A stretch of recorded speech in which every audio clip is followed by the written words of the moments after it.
Déco dans le présent pour mieux construire l'avenir. La chronique d'Interentreprise avec Francette Florimond. Bonjour, j'espère que vous allez bien. Nous continuons avec les nouvelles taxes prévues sur les déchets en plastique dans le projet de loi de finances pour 2026.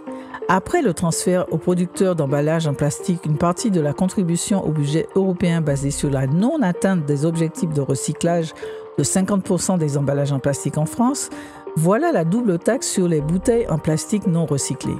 Pourquoi ?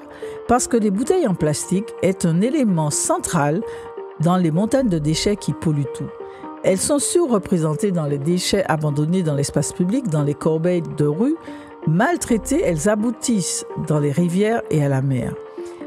Les bouteilles en plastique supportent donc les objectifs environnementaux supplémentaires fixés par la réglementation française et européenne. Ainsi, la taxe appliquée aux bouteilles en plastique non recyclées est doublée parce que les bouteilles en plastique contribuent déjà une première fois au titre de l'emballage en plastique dans son ensemble, puis une seconde fois en tant que bouteille. Autre taxe qui augmente, celle concernant l'enfouissement ou la mise en décharge des déchets non dangereux ou l'incinération sans valorisation énergétique. Cette taxe augmentera de 10% par an jusqu'en 2030. Elle sera donc fixée à 72 € la tonne en 2026 jusqu'à 105 € la tonne en 2030. Pour l'incinération avec valorisation énergétique, la hausse sera de 25 € la tonne en 2026 jusqu'à 45 € la tonne en 2030.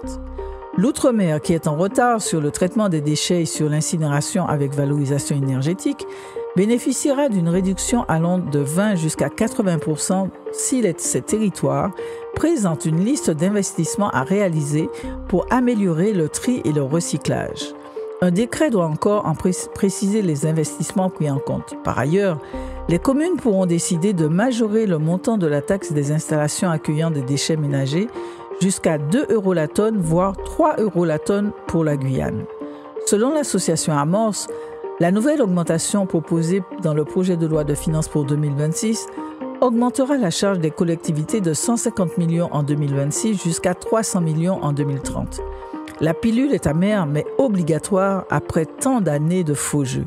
À demain, prenez soin de vous. Déco dans le présent pour mieux construire l'avenir. La chronique d'Interentreprise avec Francette Florimond.